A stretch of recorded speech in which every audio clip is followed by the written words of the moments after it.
Hi guys, this is Deepti Sachdeva and I qualified my CA in November 2020 examinations under old syllabus.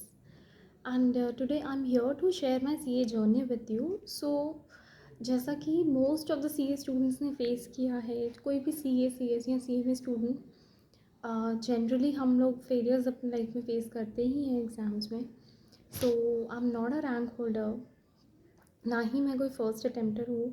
मैंने बहुत सारे failures face किए हैं and यही reason है कि मैं आज एक ये वीडियो बना रही हूँ जिसमें मैं आपके साथ अपनी जर्नी शेयर करना चाहती हूँ. आई रियली डोंट नो कि ये जो वीडियो है ये किसी को भी मोटिवेट कर पाएगी कि नहीं कर पाएगी, but the main motive for me behind making this video is कि मैं आप लोगों से सिर्फ इतना शेयर करना चाहती हूँ कि कई बार क्या होता है ना, बहुत सारी चीज़ें होती हैं जो हमारे हाथ में नहीं होती है. एंड अगर चीज़ें हमारे हिसाब से नहीं भी चल रही हो ना, तो ज़रूरी नहीं है कि वो आपके लिए बुरी है. कई बार आप अपने फेलियर से इतना कुछ सीखते हो ना जो आप अपने सक्सेस से भी नहीं सीखते हो. So I belong from a small town in Bihar and उस टाइम पे यहाँ पे CPT के ट्यूशन्स हुआ करते थे सर, और CA का और कोई ट्यूशन नहीं हुआ करता था. तो मैंने यहीं से ट्यूशन लेके अपना CPT जो है वो फर्स्ट अटेम्प्ट में क्लियर किया था 12th देने के बाद. उसके बाद मैं अपने IPCC की ट्यूशन्स के लिए कलकत्ता चली गई थी एंड फिर वहीं से मैंने अपनी पढ़ाई की थी. So it took me 4 attempts to clear my IPCC. Third attempt में मैंने अपना फर्स्ट जो क्लियर किया, जो एक्चुअली देने से पहले क्या हुआ था कि जब 2 बारी मैं फ़ेल हुई थी तो मैं एकदम से फ्रस्ट्रेट हो चुकी थी. मैंने बोला था पापा मुझसे नहीं होगा, मुझे करना ही नहीं है CA. पापा ने बोला लास्ट अटेम्प्ट एक मेरे बोलने पे तो दे के देख एंड आई एम 100% श्योर कि तेरा हो जाएगा. तो मैंने बोला ठीक है, मैं सिर्फ और सिर्फ आपके लिए कर रही हूँ. एंड उस टाइम पे मेरे अंदर एक मोटिवेशन था कि पता नहीं पापा को मेरे पे बिलीव है तो मुझे लगता है कि मेरे से हो जाएगा. And I started to give my 100%. मैं उस टाइम पे कलकत्ता में PG में रहती थी एंड हमारा 4 शेयरिंग का रूम था. 3 जन मेरे रूम में जो थे. तो जब वो लोग बात करते थे या कुछ भी, तो what I used to do is कि मैं ऐसे तो मैं सुबह उठती थी एंड हमारे PG जो था that was like an entire hostel type था, तो वो बिल्डिंग थी पूरी. तो मैं सुबह 6 बजे उठ के जाके छत पे पढ़ाई करती थी.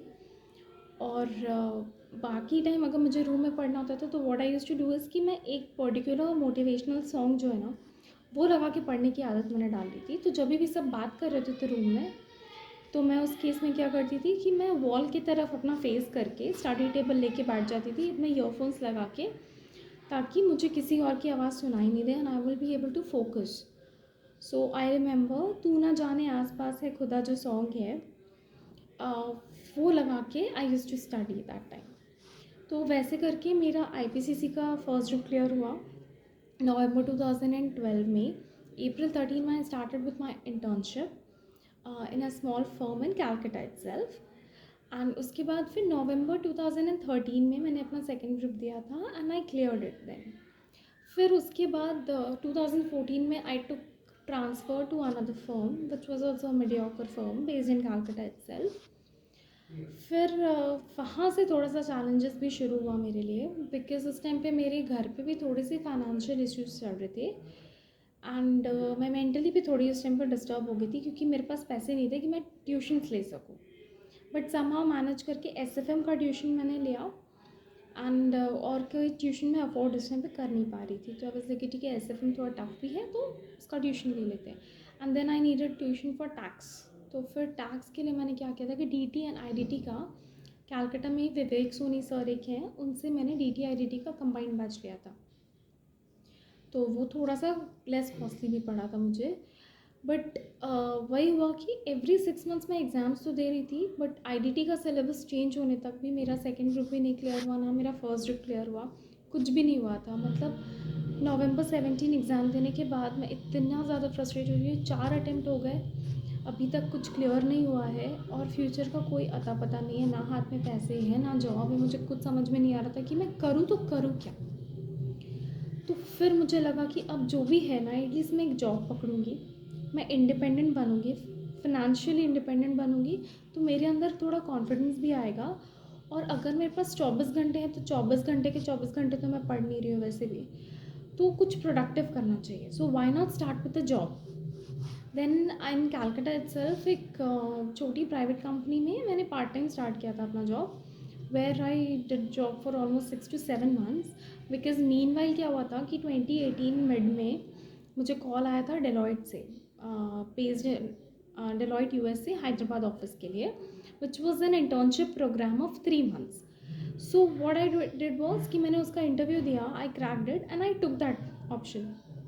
तो तभी मेरे दिमाग में आया कि मैं कैलकाटा ऑलरेडी इतने साल से रह रही हूँ, I have lot of friends there and मैं यहाँ पे इतने लोगों को जानती हूँ. तो क्या होता है कि अब ऑफिस के बाद भी या आगे पीछे भी ना मैं बहुत यहाँ वहाँ जाके बाहर निकल रही हूँ, कभी कुछ, तो टाइम वेस्ट हो जाता है. तो अगर मैं एक नई सिटी में जाऊँगी तो maybe I be able to focus more in my studies. So ये थॉट लेके मैं निकली घर से एंड आई वाज लाइक कि मम्मा पापा मैं रीलोकेट हो रही हूँ to Hyderabad. So they were like कि बट तुम्हारी जॉब तो पक्की नहीं है, व्हाट विल यू डू अगर मान लो कि अभी तुम्हारे एग्ज़ाम्स क्लियर नहीं हुए तो. और रिजल्ट्स अवेटेड थे उस टाइम पे, हमारे जनवरी 18 में रिजल्ट्स आने थे एंड जनवरी से मेरी इंटर्नशिप भी स्टार्ट हुई थी 1 जनवरी से. तो मुझे कुछ समझ में उस टाइम पे आ नहीं रहा था कि मैं करूँ क्या. रिस्क तो था कि मैंने अपनी सिटी चेंज कर ली. तब मैंने अपने आप से एक प्रॉमिस किया कि मैं अभी जो जा रही हूँ ना, मैं अब हैदराबाद तभी छोड़ूंगी जब मेरी सी की डिग्री मेरे हाथ में है. मैंने मॉम को प्रॉमिस किया था कि मम्मा अब तो मैं घर आऊँगी तो अपनी डिग्री लेके ही आऊँगी, जब तक डिग्री हाथ में नहीं आएगी मैं घर नहीं आऊँगी. एंड आप बिलीव करोगे 2 साल 2 महीने बाद अभी फरवरी 2021 में फाइनली मैं घर आई हूँ. मैं दिसंबर 2017 में घर से निकली थी. मतलब उस टाइम पे मैं जो निकली थी, फिर मैं कलकत्ता में थी काफ़ी टाइम, उसके बाद मैं बीच में घर गई थी एंड फिर दिसंबर 18 में मैं जो हैदराबाद के लिए निकली, उसके बाद मैं अब जाके घर आई थी. तो मीन वाइल क्या हुआ कि माई जर्नी वॉज लाइक कि जनवरी 19 टू मार्च 19 मेरी इंटर्नशिप थी डेलॉयट के साथ. एंड नवंबर 18 में जब मैंने एग्ज़ाम दिया था तो उसका रिजल्ट अवेटेड था. मुझे एक्चुअली उस टाइम पे लग रहा था कि शायद मेरा ग्रुप 1 निकल सकता है, बट अनफॉर्चुनेटली जब जान में रिजल्ट आया मेरा ग्रुप 1 नहीं क्लियर हुआ था. एंड मैं और डिसहार्टेंड हो गई कि ना हाथ में पक्की जॉब है ना एक भी ग्रुप निकला, मैं करूँ क्या. फिर मैंने सोचा कि ठीक है अब जो भी है मई में एग्ज़ाम देना है, दोनों ग्रुप दूंगी, अगर हो सके तो एंड क्लियर करूँगी. फिर आई वाज लाइक कि बेटर है अभी एक ही ग्रुप पे फोकस करके मैं सिर्फ फर्स्ट ग्रुप दूँ, क्योंकि मैं जनरली फर्स्ट ग्रुप में मेरे मार्क्स ठीक रहते थे, सिर्फ लॉ और ऑडिट में मेरे मार्क्स थोड़े कम होते थे, जिसकी वजह से मेरा हमेशा गड़बड़ होता था. एंड अकाउंट्स एंड एसएफए में my marks use to be fine. तो क्या हुआ कि I started focusing more on law and audit. Then क्या हुआ था कि इलेक्शंस की वजह से एग्ज़ाम्स जो वो पोस्टपोन हो गए थे and it happen in June. Now when the exams got postpone कि वो मई एंड से स्टार्ट हो रहे हैं, तो ऑलमोस्ट हम लोगों को 20-25 डेज़ एक्स्ट्रा मिल गया. तो मैंने सोचा कि चल ठीक है लगे हाथ सेकेंड ग्रुप भी दे ही लेते हैं, थोड़ा बहुत तो पढ़ा हुआ है ही वो भी. बिकॉज यूजुअली क्या होता है कि जब आप दोनों ग्रुप देते हो and more focus we keep on one group right, तो मैं फर्स्ट ग्रुप पे हमेशा ज़्यादा फोकस रखती थी. तो इस बार ही मैंने क्या किया, मैंने सोचा ठीक है मैनेज करके चलते हैं. प्लानिंग की एंड सब कुछ ठीक चल रहा था, बट पता नहीं क्या हुआ ना, मीनवाइल मेरा एग्जीक्यूशन जो था प्लानिंग का वो प्रॉपर नहीं हो पाया. जिसका रिज़ल्ट क्या हुआ कि जब मेरा एग्ज़ाम का रिज़ल्ट निकला, I failed in first group just for 6 marks. And मैं एसएफए में फेल कर गई थी उस टाइम पे, जबकि एसएफए वॉज अ सब्जेक्ट जिसमें मेरे को हमेशा मतलब 50 to 55 मार्क्स रहते थे हमेशा. मैं कभी एसएफए में फेल नहीं होती थी. That was the first time I failed in that. And law और ऑडिट में उस टाइम मैं पास हो गई. तब मुझे लगा कि मैंने गलती की कि मैं ज़्यादा ओवर कॉन्फिडेंट हो गई in case of FR and SFA. तो एफआर में मैं पास थी but my marks was like in 40-42 something like that. तब मुझे समझ में आया कि मैंने क्या गलती करी थी. एंड उस टाइम पे क्या हुआ था, बाय द टाइम मेरा रिजल्ट आया था मैंने ऑलरेडी जुलाई में ज्वाइनिंग कर ली थी एक एमएनसी में, because I went for walk in after my examination. जब मैंने मई 19 के एग्जामिनेशन दिए थे, मैंने एक एमएनसी में उसके बाद वॉक इन पे गई थी, तो मेरा वहाँ पे सिलेक्शन हो गया था and within a week मेरी ज्वाइनिंग भी हो गई. अब जॉब के साथ साथ मुझे पढ़ना भी था एंड मुझे कोई क्लैरिटी नहीं थी कि मैं करूँ क्या. बट हमारी कंपनी में सबसे अच्छी चीज़ थी कि हमारी पहले ना 1-2 महीने ट्रेनिंग होती है, ट्रेनिंग के बाद हमारे कुछ असेसमेंट होते हैं, उस असेसमेंट के बाद हम प्रोडक्शन में जाते हैं. तो मैं प्रोडक्शन में गई भी नहीं थी. मैंने अपने मैनेजर से ना लीव की बात कर ली थी नवंबर 19 एग्ज़ाम्स के लिए कि अभी तक तो मैं प्रोडक्शन में गई नहीं हूँ, जाने वाली हूँ, तो मेरे को लीव की अब बात को लेके मेरे को बात करनी थी एग्ज़ाम्स को लेके. So he was really good and उसने मेरे को सपोर्ट किया एंड ही वॉज़ लाइक कि दीप्ति आप एक काम करो, आप एग्ज़ाम लीव से वापस आओ and then get into production. तो मुझे ऑलमोस्ट इस टाइम पे मतलब एग्ज़ाम्स मिला के 25 डेज़ की लीव मिली थी, ठीक है। तो उस टाइम पे भी आई वाज स्टेइंग इंडिपेंडेंटली, मैं फ्लैट में रहती थी, तो मेरे साथ और 2 लड़कियां शेयरिंग पे थी, बट खाना वगैरह हम अपना खुद बना लेते थे सेपरेटली। तो उस टाइम पे आई वाज लाइक कि ठीक है मैनेज करते हैं, तो मैं खाना वगैरह खुद बना लेती थी, सब कुछ कर लेती थी एंड साथ साथ में पढ़ाई भी करी थी। फिर एवरीथिंग वाज गोइंग स्मूथ। मेरा उस टाइम में मेरे माइंड में था कि नहीं अभी भी मैं दोनों ग्रुप भर देती हूँ, फर्स्ट ग्रुप एकदम अच्छे से दूंगी, फर्स्ट ग्रुप मतलब बहुत अच्छे से दिया मैंने एंड फर्स्ट ग्रुप का पेपर ख़त्म होने के बाद तो बस 100% श्योर मैं फर्स्ट ग्रुप तो डेफिनेटली क्लियर होगा, क्योंकि मुझे देख के लगा था कि नहीं इस बार तो पक्का है हो जाएगा। बट सेकंड ग्रुप को था मेरे को कि चल ठीक है पढ़ा हुआ तो है, एक ट्रायल देते हैं, वो जो हमारा बीच में जो गैप होता है उसमें मैंने पढ़ने की कोशिश की and I pass in all the subjects except for D. अब डी में मैं क्यों फेल हुई ना, उसका सबसे बड़ा रीज़न था कि व्हाट आई डिड वाज कि जिस दिन मेरा डी का पेपर था एग्ज़ाम हॉल में, वो 15 मिनट का जो टाइम था ना वो मैंने यूटिलाइज़ नहीं किया एंड एग्ज़ाम शुरू होने से जस्ट 2 मिनट पहले मैं घुसी हूँ, ऑलमोस्ट 1:58 पे मैं एग्ज़ाम हॉल में मैंने एंटर किया और वो जो 15 मिनट का टाइम था वो मैंने पूरा वेस्ट कर दिया, जिसकी वजह से मैं प्रॉपरली ना उस क्वेश्चन को गो थ्रू नहीं कर पाई एंड मैं अपना क्वेश्चन का राइट चॉइस नहीं कर पाई। अगर मैं वो कर पाती, मैं प्रॉपरली प्लान कर पाती, तो शायद मेरा डी उस टाइम पे निकल जाता एंड नवंबर 19 इटसेल्फ में मेरा दोनों ग्रुप्स एक साथ क्लियर हो जाता। So when my results came in January 2020 I scored 221 in first group and second group में 169। सो मेरा टोटल आया था 390 एंड मुझे इतना रिग्रेट हो रहा था, मेरे को उस टाइम पे 36 आए थे डी में एंड मुझे इतना रिग्रेट हो रहा था कि मैंने थोड़ा सा ध्यान दिया होता ना अगर एग्ज़ाम हॉल में जाके, तो शायद ये नौबत ही नहीं आती, मेरा क्लियर हो गया होता, मैं आराम से घर जा पाती।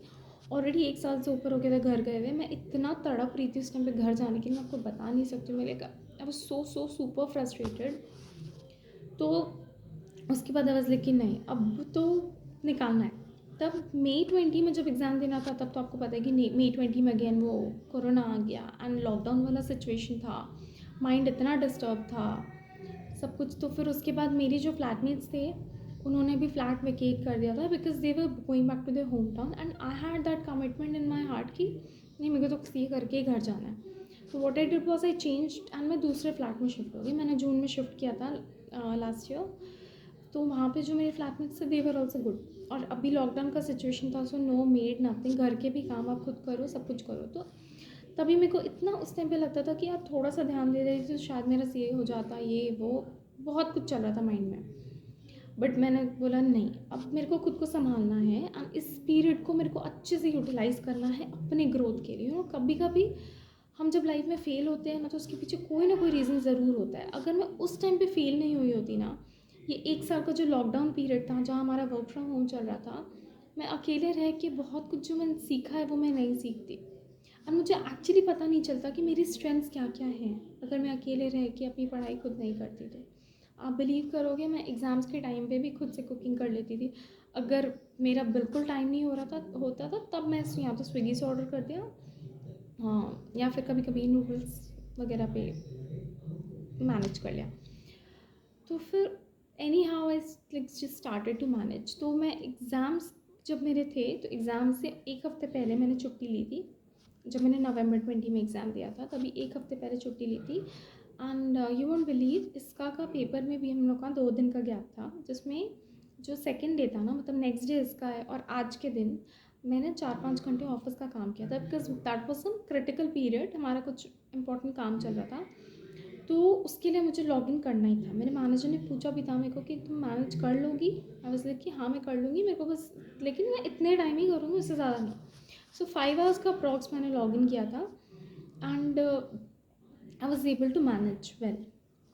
तो मुझे खुद को समझ में नहीं आया कि मतलब वो पीरियड जब अभी भी मुझे याद आता है मुझे लगता है यार मेरे से इतना हो गया कि मैंने सब कुछ कर लिया, मैंने अपना कुकिंग क्लीनिंग एवरीथिंग पढ़ाई जॉब सब कुछ मैंने कैसे मैनेज कर लिया, मुझे खुद को समझ में नहीं आया। मुझे पता नहीं था कि मतलब मेरे में वो कैपेबिलिटी है कि मुझसे वो हो जाएगा। बट कई बार होता है ना कि जब वो चैलेंज आप अपने आप को देते हो ना, आप जब फेस करते हो ना उस चीज़ को, तब समझ में आता है। तो बस उस टाइम पे मेरे लिए सबसे बड़ी strength I could tell you is कि मतलब जब भी आप अपनी फैमिली को मिस करते हो ना, तो सबसे बेस्ट पार्ट था कि वीडियो कॉल का ऑप्शन अवेलेबल था। तो whenever I used to feel alone, I used to talk to my family. मैं मम्मा पापा से सबसे बात करती थी घर पे वीडियो कॉल पे डेली 1 घंटा, कि it will not make me feel alone. So like मैं आपको बता नहीं सकती। एंड जिस दिन मेरा रिज़ल्ट आया था, उस दिन भी मैं अपने ऑफिस के काम में बहुत बिजी थी। One of my friend had message me कि दीप्ति रिजल्ट आ गया, तूने चेक किया? आई सेड कि नहीं। तो ऑलमोस्ट उस टाइम पे क्या हुआ कि हमारा ऑफिस का जो था ना, वो सर्वर भी थोड़ा डाउन हो गया था। तो हमारे मैनेजर बोला थोड़ा ब्रेक ले लो, उसके बाद get back to your work, because उस टाइम हमारी थोड़ी क्रिटिकल एक्टिविटीज़ चल रही थी। जब 1 को आया था रिज़ल्ट, तभी उस दिन जब वो 10 मिनट का मुझे तो ब्रेक मिला था, मैंने अपना सिस्टम ऑफ किया ना, मैंने सोचा रिज़ल्ट चेक करूँ।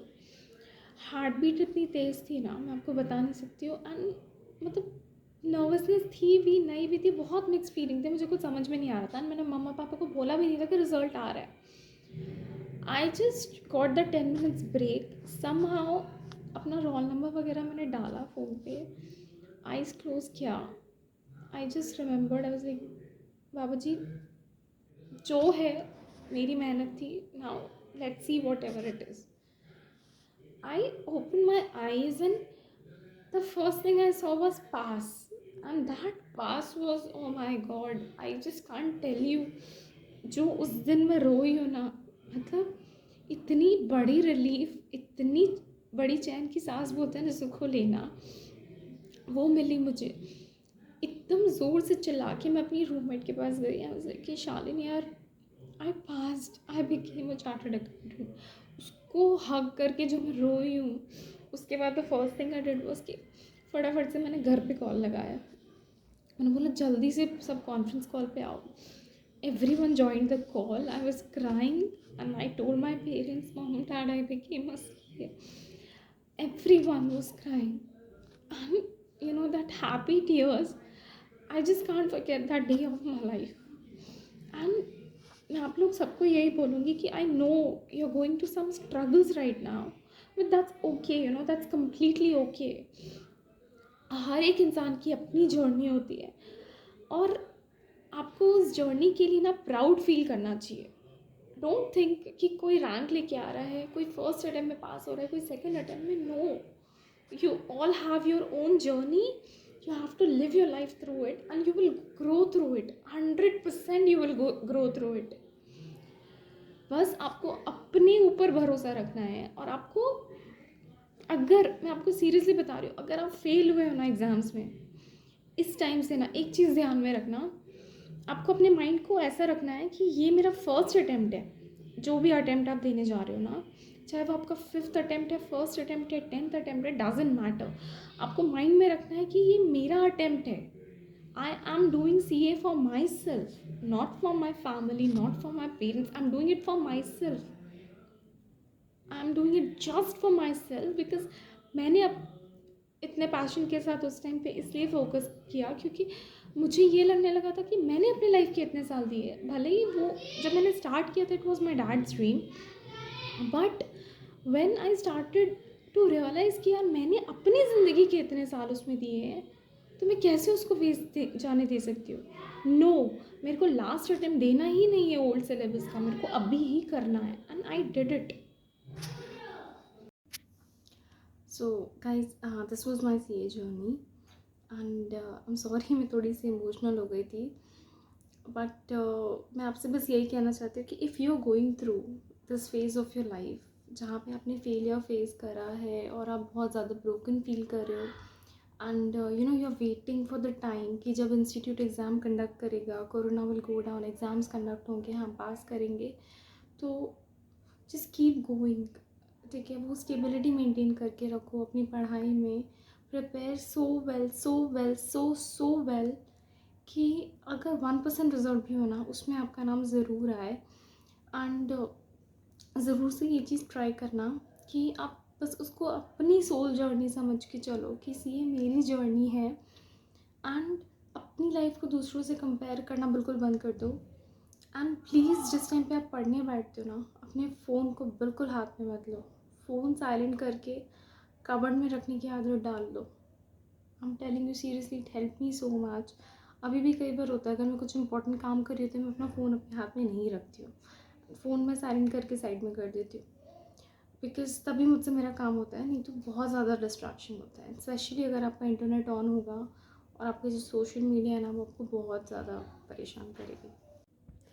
So guys, at the end मैं बस इतना बोलूँगी, every crisis is an opportunity.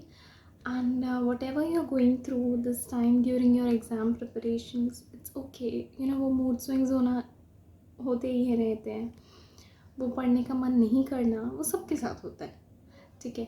बस आप जैसे भी हो, अपने आप को एकदम फ्रेश रखो, अपना मूड जो है ना एकदम उसको लाइट रखो।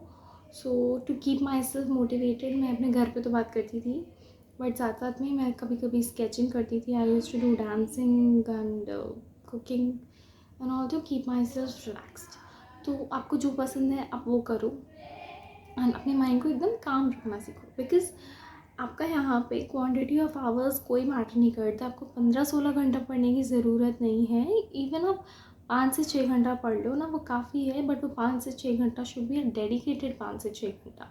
तो ऑफिस के साथ मैं वैसे भी उससे ज़्यादा पढ़ नहीं पाती थी।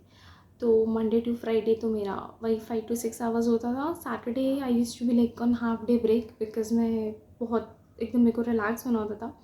सैटरडे हाफ डे पढ़ाई होती थी और संडे को 10-12 घंटा जितना टान लिया तो टान लिया।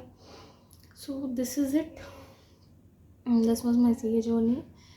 एंड आप लोग भी अच्छे से अपने एग्ज़ाम्स के लिए प्रिपेयर करो, गिव अप मत करो। जो भी सिचुएशन है ना, वो टेम्प्रेरी है, ख़त्म हो जाएगी। And I am very sure कि आप सब पास करोगे with flying colors, and you will make yourself, your family, everyone very very very proud of yourself.